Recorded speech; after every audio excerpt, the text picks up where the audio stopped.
Veni Creator Spiritus, mentes tuorum visita, impleso perna gratia, quae tu creasti pectora. Ave María. En este primer día de la novena al Espíritu Santo, vamos a meditar sobre el misterio de la redención de Cristo, gracias al cual se nos otorga el don del Espíritu Santo. Y lo vamos a hacer partiendo de dos textos, uno de la Sagrada Escritura y el otro del Magisterio de la Iglesia. En el Evangelio de San Juan, capítulo 16, versículos 5 y siguientes, en el contexto de la última cena, Jesús dice a sus apóstoles: Ahora me voy al que me envió, y ninguno de vosotros me pregunta, ¿a dónde vas? Sino que por haberos dicho esto, la tristeza os ha llenado el corazón. Sin embargo, os digo la verdad, os conviene que yo me vaya, porque si no me voy, no vendrá a vosotros el Paráclito. En cambio, si me voy, os lo enviaré. Y el Papa Pío XII, en el número 6 de su carta encíclica Mystici Corporis Christi, nos dice: Después de la miserable caída de Adán, todo el género humano, viciado con la mancha original, perdió la participación de la naturaleza divina, y quedamos todos convertidos en hijos de ira. Mas el misericordiosísimo Dios de tal modo amó al mundo que le dio su Hijo unigénito, para que del nuevo y celestial Adán, Jesucristo, se derivase la gracia del Espíritu Santo a todos los hijos del primer Padre. Y por esto, Cristo Jesús, pendiente de la cruz, no solo resarció a la justicia violada del Eterno Padre, sino que nos mereció, además, una abundancia inefable de gracias.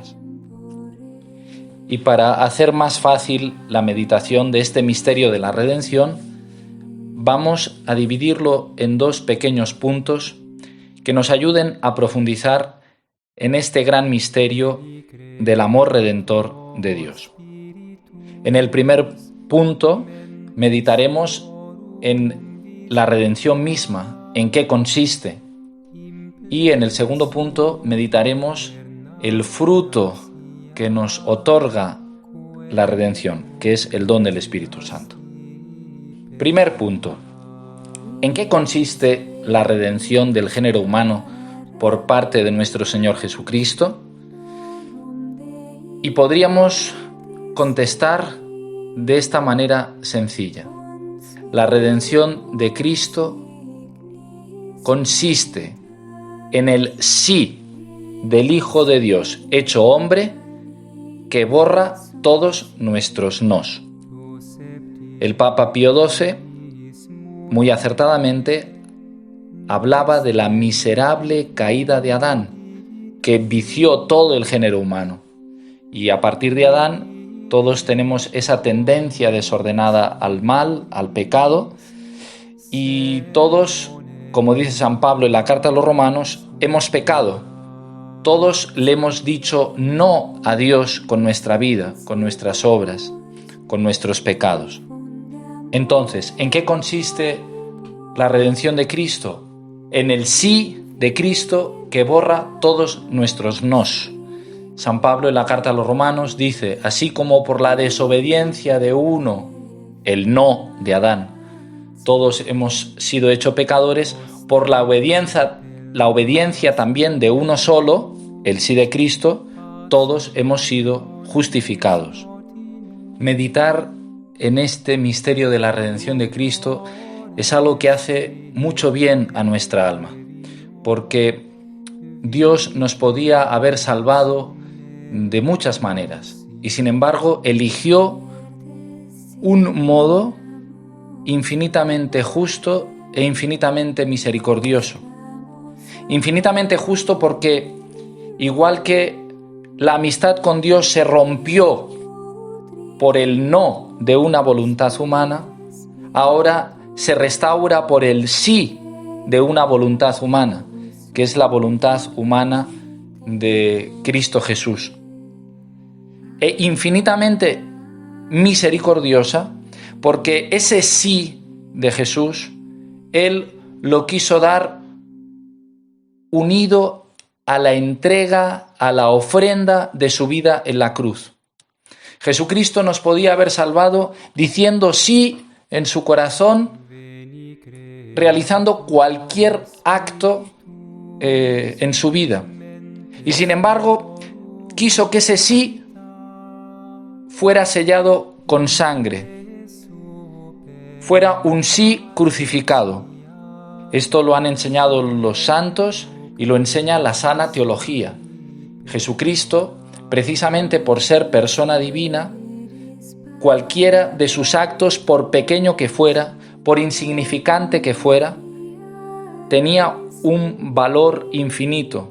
Nos hubiera otorgado infinitos méritos. Nos hubiera aportado la salvación. Cualquier acto de Jesús, caminar, dormir, enseñar, y sin embargo quiso que el acto sublime de la redención, quiso que ese sí que borrara el no de Adán y todos nuestros nos, fuera dicho en la cruz, fuera dicho con sangre. Y es aquí donde descubrimos el gran amor de Dios para con nosotros, porque no se conforma con salvarnos, con redimirnos, sino que lo hace de esa manera sangrienta, para mostrarnos, para que percibamos lo mucho que nos ama y lo terrible que es el pecado. Un sí, el de Jesucristo, que por otro lado es dicho en su corazón, con su voluntad humana, en su interior, desde el primer instante de su concepción, como nos recoge la carta a los Hebreos, que una vez entrado en el mundo, le dice al Padre: aquí estoy yo para hacer tu voluntad.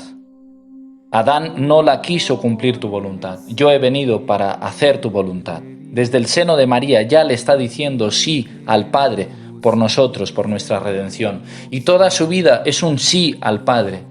Y ese sí lo quiere de alguna manera anticipar, ese sí cruento en la última cena, y con la institución de la Eucaristía como que firma su entrega, como que firma su acto sacrificial por nosotros, para no poder ya dar marcha atrás. Un sí que después es dicho plena y conscientemente y con toda la fuerza en su pasión y en su muerte. Y es muy hermoso meditar en este misterio de la redención, en este sí de Jesús, y darnos cuenta que cada vez que participamos en la Santa Misa, se está haciendo presente sobre el altar el sí de Jesucristo al Padre por nuestra redención. En el altar se realiza la misma entrega de la voluntad humana de Cristo al Padre que en el Calvario. Es la misma, no es otra, no es una repetición, no es un recuerdo, es el mismo sí. En el altar de modo incruento, en la cruz fue de modo cruento. Pero ese sí de Jesús, esa voluntad humana de Cristo redireccionada hacia el Padre, no ha dejado de decirlo. Y una vez resucitado, está a la derecha del Padre, mostrándole sus llagas y diciéndole: Padre, me entrego por ellos. Y esa entrega no ha dejado de hacerla, y ese sí no ha dejado de decirlo. De ahí la importancia que tiene en nuestra vida cristiana conformarnos a ese sí de Cristo, que nuestra vida sea un sí unido al gran sí de Jesús. Y qué mejor modo de hacerlo que uniéndonos en cada Santa Misa a Cristo en su ofrenda al Padre. Como reza la plegaria eucarística tercera dirigiéndose al Padre, en referencia a Cristo, al Hijo, que Él nos transforme en ofrenda permanente. Eso tiene que ser nuestra vida. Una ofrenda, un sí constante a Dios, un buscar en todo el gusto, el querer de Dios, la voluntad de Dios. Y de ahí la importancia que tiene esta virtud de la obediencia, tal como nos la enseña Cristo. Si nos fijamos en el Santo Evangelio, la revelación del Espíritu Santo en el Jordán sucede después de muchos años de obediencia escondida en Nazaret. Y la manifestación del Espíritu Santo en Pentecostés sobre los apóstoles y la Virgen Santísima viene después de la obediencia suprema y máxima de Cristo ofreciéndose al Padre porque el Padre se lo había pedido, porque era la voluntad del Padre, porque Él no hacía otra cosa que lo que el Padre le pedía. En eso, en la obediencia, en el sí de Cristo, está la clave de la redención. Y está también la clave de nuestra salvación. Nos aprovecharemos de la redención de Cristo si sabemos unir nuestro sí al sí de Cristo. San Juan, en el capítulo 14, versículo 15, recoge esas palabras de Jesús: si me amáis, guardaréis mis mandamientos. Y yo rogaré al Padre que os dé otro defensor, que esté siempre con vosotros.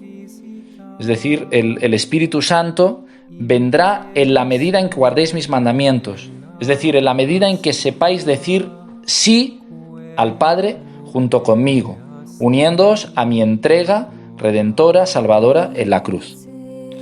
De aquí ya pasamos al segundo punto, que hemos dicho que era meditar sobre el fruto de esa redención, que es el don del Espíritu Santo.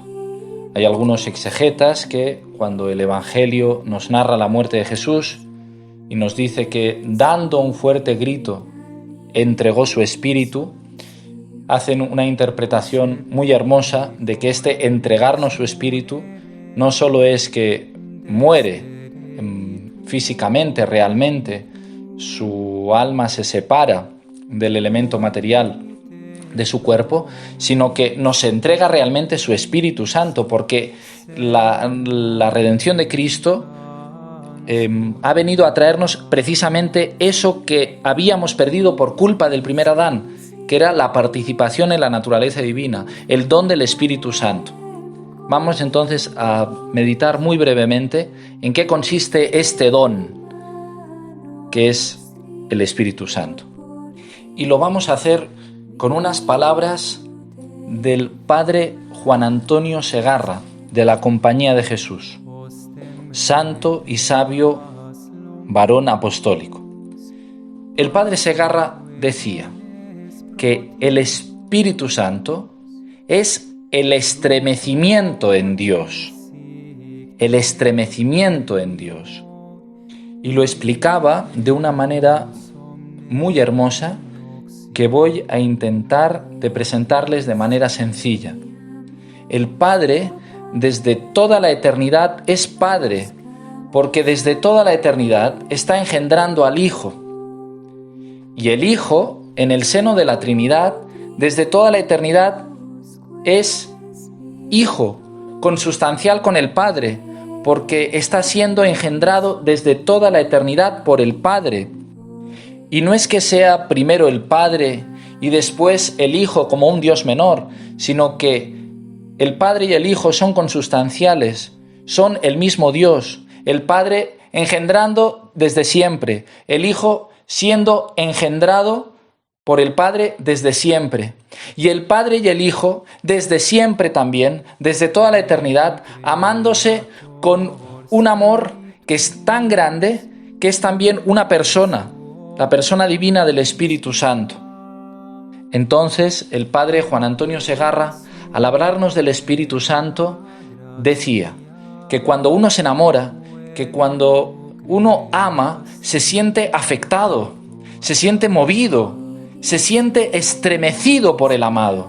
Y por eso hablaba del Espíritu Santo como de ese estremecimiento en Dios. Este es el misterio grandísimo y hermosísimo, el misterio nuclear y central de nuestra fe. Un Dios que es Padre, Hijo y Espíritu Santo, 3 personas distintas, un solo Dios verdadero, el Padre y el Hijo amándose eternamente en el Espíritu Santo, en ese podríamos llamar abrazo de Dios. El Espíritu Santo es el abrazo de Dios, es el estremecimiento en Dios.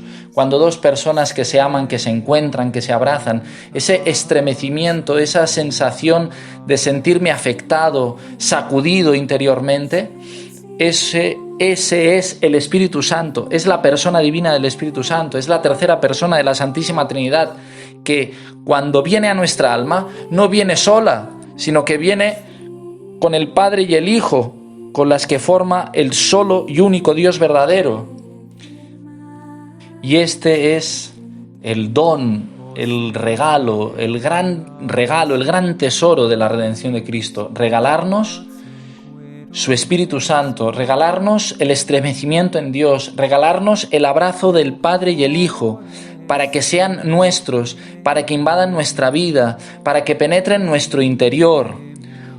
Cuánto estremecimiento divino falta en la vida de muchos católicos, porque no nos basta saber lo que es bueno, que es muy importante saberlo, pero no nos basta saber lo que es bueno, ni tan siquiera nos basta querer hacerlo, tener la buena voluntad de obrar rectamente, de obrar el bien, ni tan siquiera basta hacerlo.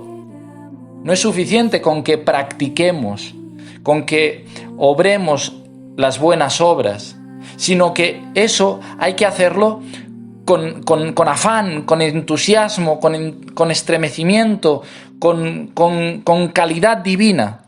Y eso es lo que nos otorga el don del Espíritu Santo.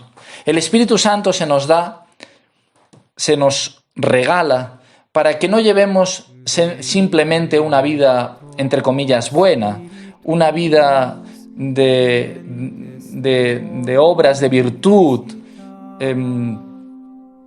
unas virtudes que podríamos decir, sí, practicadas, pero, como dice San Juan de la Cruz, al modo humano, sino que el Espíritu Santo se nos da y se nos regala para que esas obras buenas, esa vida cristiana, esas virtudes, las practiquemos al modo divino, al estilo de Dios, al estilo de Jesucristo, que, como dice Isaías, hablando del Mesías, sobre él se posará el Espíritu del Señor. Y en la medida en que nosotros estemos unidos a Cristo y busquemos esa conformación con Cristo, también posará sobre nosotros el Espíritu del Señor, el estremecimiento de Dios, el estremecimiento en Dios que tanto necesita nuestra vida.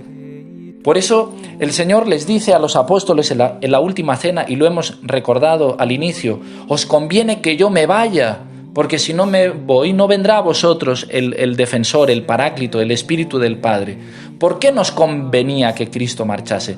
Porque, como enseña San Juan de Ávila, los apóstoles se habían quedado como muy apegados a una terrenalidad de Jesús y necesitaban subir un nivel, necesitaban subir al nivel de Dios, no quedarse con una visión de Cristo demasiado terrena.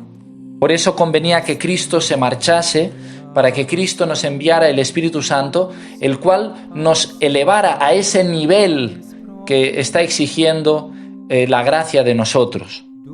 Y ese nivel, esa vivencia de la vida cristiana es la que espera el Señor de nosotros, que vivamos una vida cristiana al estilo de Dios, al modo divino, porque muchas veces hacemos obras buenas, practicamos la virtud, llevamos una vida cristiana, asistimos a la Santa Misa, hacemos prácticas espirituales, pero como dice la gente, porque me gustan las cosas de Dios, me gustan las cosas de la Iglesia, pero diríamos lo hago por un interés personal, escondido quizá, oculto, que no acabamos de percibir, pero no acabamos de hacer las cosas según el agrado de Dios y porque le agradan a Dios. No se trata de que me guste a mí, sino se trata de seguir el gusto de Dios, que se me regala de una manera tan hermosa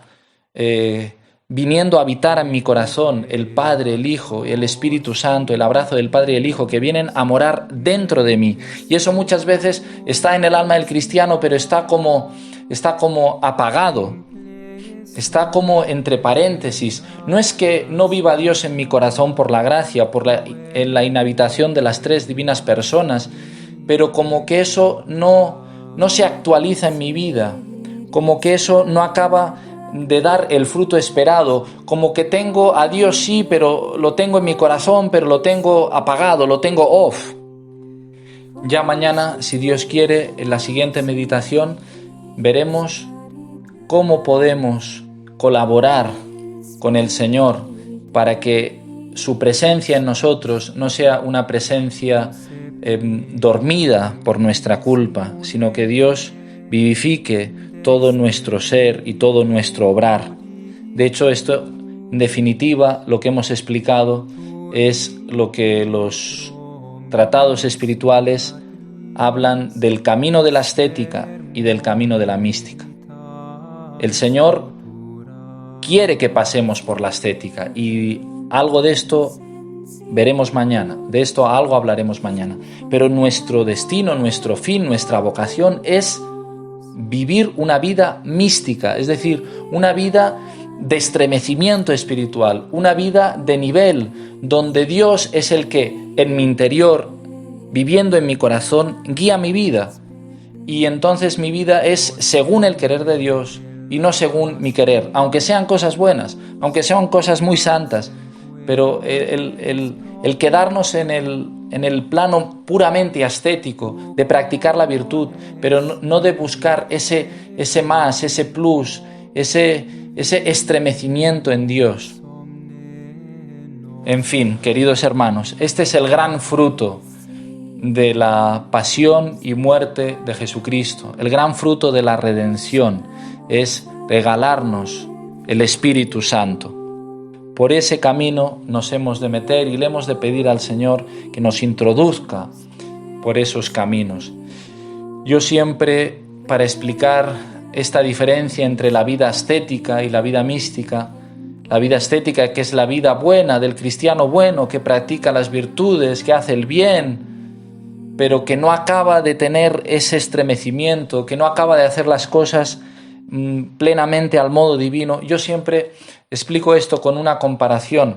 La vida estética es como si tú estás dentro de un coche, dentro de un carro, de un automóvil, de un vehículo, y tú estás al volante, y tú diriges el coche, y tú lo llevas por el camino, y das las curvas, y tú con el volante direccionas el coche, el vehículo, hacia donde tú quieres, siempre por rutas buenas, pero por donde tú quieres. En cambio, el plano místico, que es a donde estamos llamados todos, es como si el Espíritu Santo, como si Dios nuestro Señor te dijera: bien, estás ahí sentadito en tu asiento frente al volante, pero ahora yo te voy a tapar los ojos con una venda, yo te voy a atar las manos con una cuerda, y vas a seguir en el coche, vas a seguir en el puesto del piloto, pero ahora quien va a dirigir ese coche, quien va a coger el volante, voy a ser yo, te dice Dios. Y entonces eso nos da miedo, nos asusta, no nos acaba de convencer, porque no queremos soltar el volante de nuestra vida. Y por eso nuestras vidas, muchas veces, aun siendo vidas buenas, de gente buena, que practica el bien, no acaban de ser plenamente del todo de Dios. No acabamos de experimentar esa alegría que decía Jesús en el cenáculo a sus apóstoles: que os he manifestado esto porque quiero que vuestra alegría llegue a plenitud. Bueno, pues en esta novena le hemos de pedir al Señor esta gracia de dejarnos conducir por Él, de dejar que ese estremecimiento llene nuestra vida, nos conforme con Cristo, busquemos esa imitación de Cristo obediente, de ese Cristo dispuesto en todo momento a hacer la voluntad del Padre, porque sabe que solo en la obediencia al plan del Padre está la redención. Como dice Jesús en el Evangelio: yo no hago esto por propia cuenta, Yo no hago esto por mi propia voluntad, sino para cumplir y agradar, para cumplir la voluntad del que me envió. Aquí Jesucristo nos está enseñando a vivir una vida plenamente mística, a hacer las cosas no porque me agradan, por muy buenas que sean, sino porque le agradan a Dios. Y yo estoy aquí para vivir y cumplir la voluntad de Dios, la imitación de Cristo, para ser de verdad con Cristo, cristiano, es decir, ungido por el don del Espíritu Santo, que es el gran regalo, el gran tesoro de la redención de Cristo, el estremecimiento en Dios. Deseo para todos ustedes ese estremecimiento en Dios que nos mueva interiormente, que nos afecte interiormente y que nos haga dar frutos de santidad, frutos de vida cristiana según el plan de Dios.